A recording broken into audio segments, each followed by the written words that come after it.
Well, welcome back. Still working on it. Been out for a little while, but here we are. We're just cutting all the tops of that fiberglass off of what we did before. This is just a little oscillating multi-tool, and just taking it and just trimming all that stuff off flush. It's real easy once you figure out you can kind of press that blade down and it'll run right along the top of that plywood, those stringer tops, and get it really nice and flush. Eventually we'll come back and we'll rough this up with sand and all before we get ready to glue the deck down. But that's all we do in here. It's been a little while, but we're going to try and get back on it and keep this project moving forward.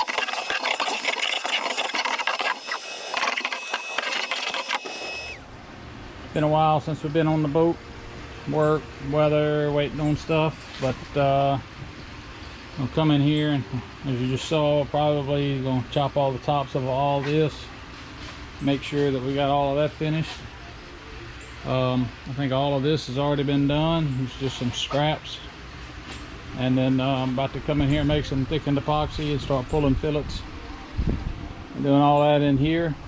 So that'll probably be the next path, and we gotta get started back on it and get working. So once we do this, then we're gonna start working on all the floor supports and all that stuff. Probably go ahead and close, maybe close this up, maybe wait on till we flip it and finish the bottom and do all the foam. But that's what's coming next. So I'm gonna run through this on time lapse. There was a comment before about whether we needed to, or I needed to pre-coat prior to putting fillets in, to actually take and wet those areas where those thickened epoxy fillets are going to be with epoxy resin. So that's what I've done this time on the front, and I don't see how it could hurt anything. I think it's another little step of being a little more conservative. So I took that little chip brush and just painted some epoxy in all those joints and all where we're putting this thickened epoxy, pulling these fillets. So I'm gonna just run through this pretty quick. If you want more details on or a little slower footage on actually doing these fillets and the mixture and all that stuff, I've ran through that before. Generally mix my epoxy here in this little container, which I'm mixing about 25 ounces at a time roughly, and then about 50 ounces by volume of the Cabasol. And that's kind of what I had to wait to come in. That put me behind a little bit too, so I had to get some more Cabasol. And here it is, just putting it in there, putting it nice and thick in the corners. I'm gonna go ahead and run those all the way up on the edges there, all the way up the whole sides, just so it's done. Even though they're gonna fully cure, I'm gonna have to come back and sand those before I put fiberglass on the whole sides and whatnot. I don't really like time lapse, but you have to understand that this whole process here, if I slowed it down and put it in real time, I mean, this probably took 2 hours to do this little section. I think it was maybe 3.5 batches of thickened epoxy to get it all done down both sides. It's just pretty steep. The angle is pretty steep there, so it makes it just uses a lot of epoxy in the very bottom of the V, and trying to transition up on those chines and back out, and that bow coming together. I've been really worried about this part of it and putting it off, but we tackled it, got on it, and it's now it's done. So one more thing down and keep moving on.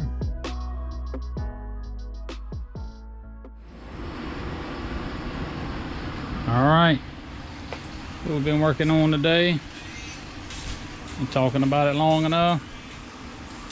Finally got this whole bow section done. Got all the fillets pulled all the way up the walls there. Of course, they're going to cure them. I have to come back and sand those, but just thought it's better to go ahead and get that done while I'm in here messing with all this. I went pretty heavy here in the middle, just trying to make that fiberglass lay and make it smooth. And this will be a part of the boat that I think is going to take a lot of the impact of everyday use. So I'm gonna come back in here and probably put my my bow eye right here right above here, or maybe below here. So if it's below here, then that'll help dissipate that weight, distribute it.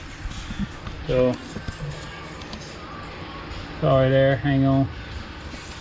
It's but since I've been away from this for a little while, I kind of screwed up. I forgot to lay my fiberglass in there and kind of pattern it. So I may give us a little while, let it try and get beyond tacky, where it's just a little soft, let it kind of skin over. And I'm gonna come in here and try and fit my fiberglass and see how it's gonna go in there. But I think this will be pretty good. You know, it's so many angles and stuff in here. I'm just gonna have to get in here and do the best I can. So that's probably what's coming next there. All right, I'm a little late. All I've done here is I've pre-coated this. This is the inside of the motor well. This is down in the bilge. And since I know I'm going to be putting seacox in here, what I wanted to do was go ahead and I'm going to double this up. You can see there's a difference. This is kind of double plated. It's got 2 layers of wood, so I'm going to add another layer of wood on this side to make it almost a full inch thick for the seacox. And the through hole, I should say the through hole. So pre-coated this with epoxy. Not doing the sides and all really right now. All I want to do is get these pieces bonded down. So I'm gonna try and show this now, and we'll have this rolling here in a second. But that's what I'm doing, is I'm fixing to bond this in here. I've pre-wetted the pieces here, and I got some thickened epoxy left over from the bow. And I'm gonna use my little notch trowel. I just took this and cut it with my with a pair of scissors. It's about I don't know, almost a 1/4 inch, maybe 3/8 of an inch. And you'll see I'll put it on here. Same thing I used when I was scarfing. So I've pre-coated this piece, the other piece is right outside. I'm gonna put plenty of thickened epoxy down on this, and then I'm gonna use my screws and my washers here, and I'm gonna bond that. We'll bond these together. So that's what I'm gonna do right now. Got a good little layer of stuff in there on it.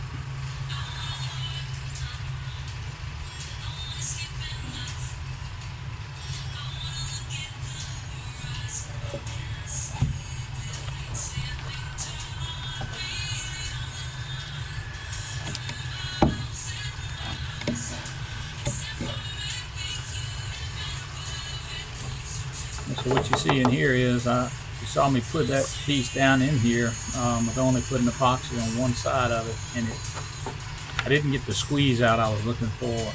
By design, what I'm trying to do here is really load this with epoxy so that it squeezes out everywhere, fills up any of the voids, and then I'll just clean it off, and I'll show you a lot of that as well. I'll probably speed it up just because, once again, even though this is a small little piece, between these 2 pieces, it probably took me an hour or so, just because it's, you know, step 1, step 2, step 3, and just, you know, I'm out here just enjoying I want to make sure that this is not a void spot. So we're gonna go a little bit heavy.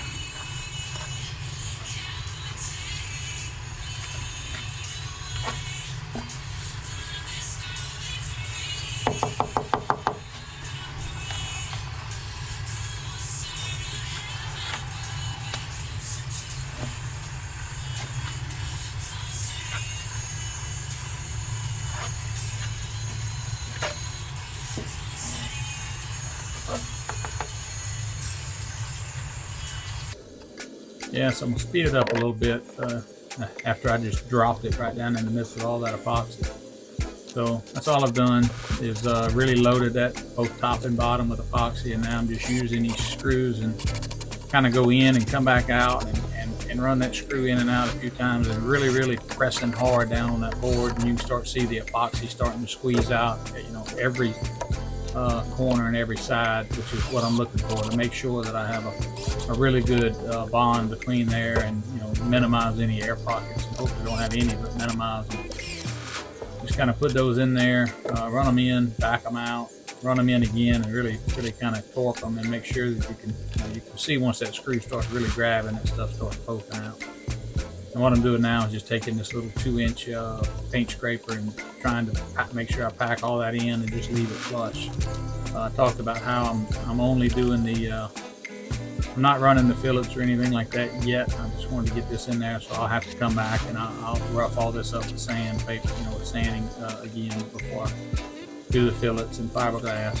But this will get on the bottom, it's at least 2 layers of 1808 biaxial, so by the time all that's said and done, it should come out pretty smooth. And it'll also it'll raise the side so that all the water drains to the middle.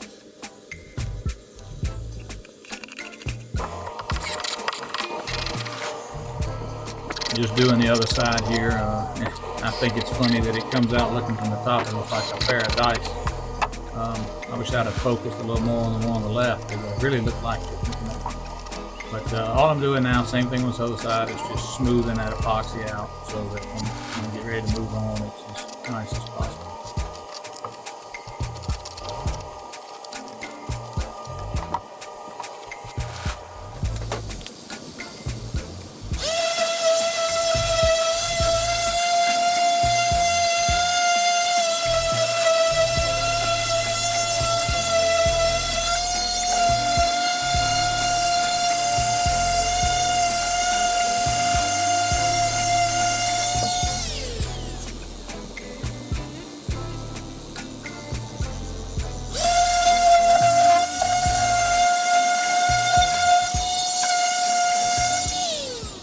So this is where I had the little gap.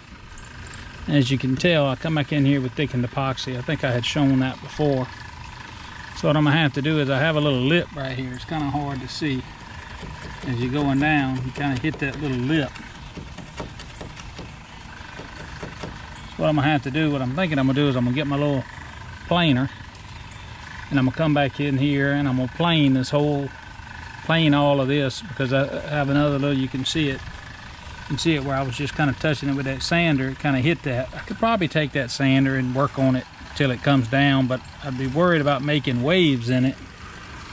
But I think with that planer, I can come in here and just kind of maybe just take a couple little swipes at it, and I feel like I'd get a good hard or I'd make it really flush all the way through without being wavy from the sander. So I think that's what I'm gonna do. I mean, eventually it'll all be finished with the fairing compound, but man, the square and the more fair you can get it now, I think the better off I'm gonna be. So just another little thing I'm gonna have to come back and do. Like I said, I'm contemplating that just taking my little planer and doing that. So, well, you know what, we're gonna be putting this stock here. This is actually all the floor stock, 1.5 by 1.5 inches. You see it's some pretty decent looking little wood. Some of it's better than others. That's all fir, Douglas fir, select clear fir.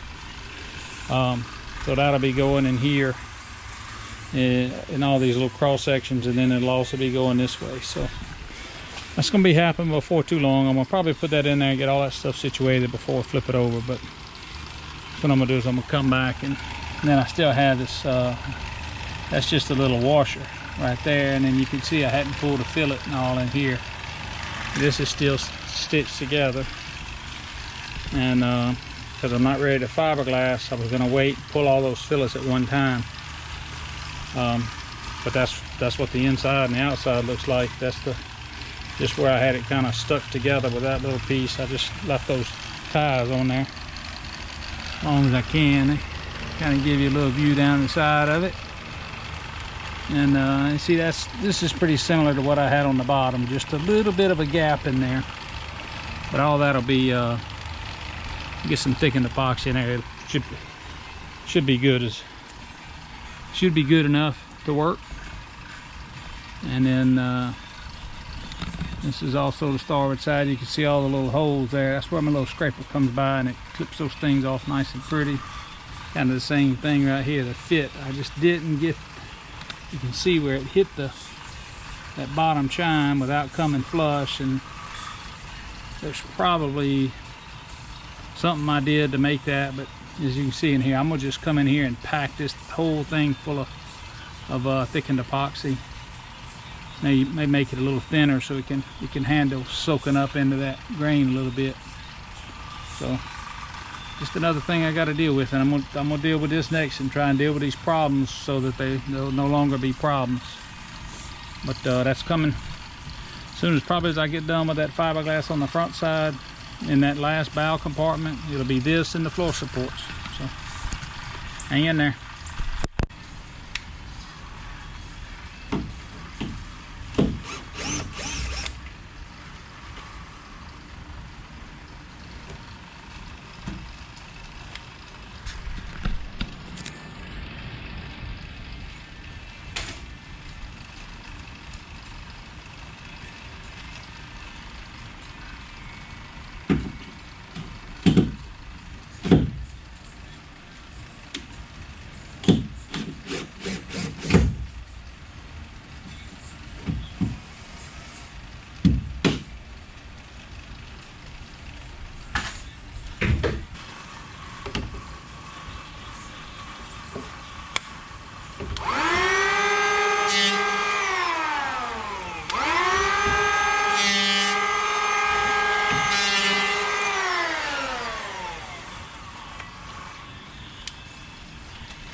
tip number 25. Get some good knee pads. No matter what, you're going to be on your knees, either wiring or plumbing or sanding or something. You're going to use them.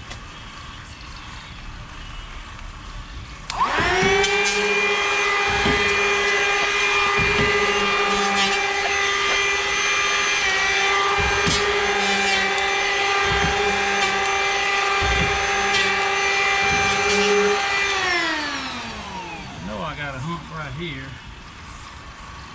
got a pretty good hump right there. Just got to figure out what angle of a tank I need.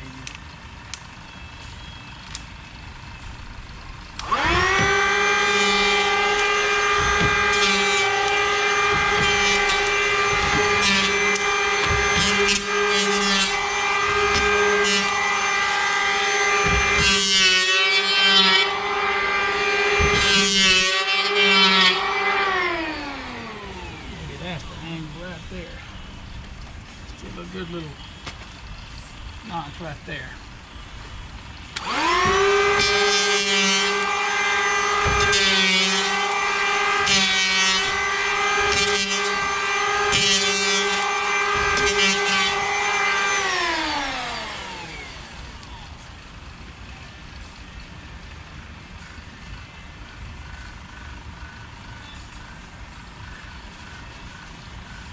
Now that feels good right there.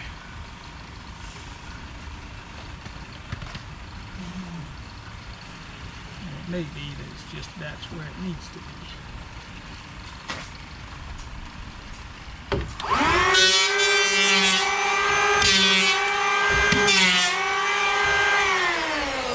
that's not what you want to do, is hit that in at that angle. You can see it'll splinter real bad, so you gotta come at it.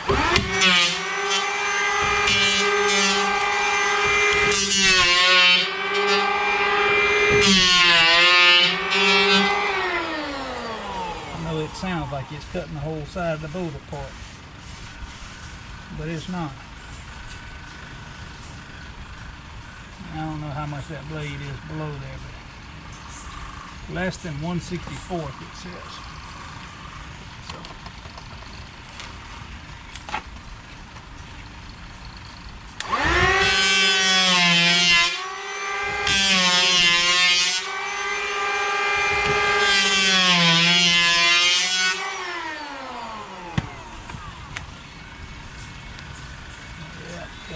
Yep.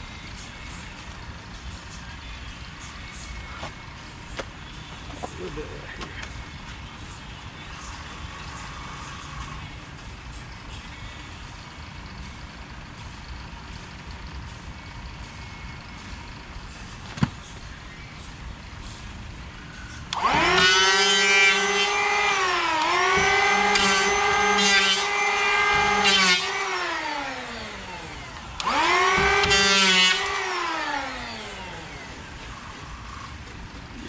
Yep.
That ought to do it right there. Just a little bit of a tune-up. All right, so here we are the next morning. I waited so that epoxy's all cured all night, and I'm just coming in here backing the screws out, and then because I was cleaning up that epoxy, I got a little bit on the washer, so some of them stuck. Generally they come off pretty easy, but I had to kind of knock these around a little bit. Not terrible, but so just what we're doing right now. Okay, so I said I was going to describe my through hull and seacock situation. So this will be the through hulls, and the seacocks will be running to water pressure pumps that will actually provide the live wells and the release wells. And what I'm doing with these washers is trying to illustrate where I'm contemplating putting the through hulls. And I have to route it, like I have to go around there to go forward, but I also have to have, okay, so I've got the through hull, then it comes out and goes to a seacock or the valve. Then I'm going to plan to have a 90 off the top of the valve, which I know is not optimal. And then prior to the pump, actually have a screen, because these will be open top through hull fittings. So I'll be talking more about this as I go, but that's kind of the process and what I'm trying to think through here. Thanks for following along, and check out some other stuff that we got going here. Hit the subscribe button. See more of this project or some other stuff we got going on.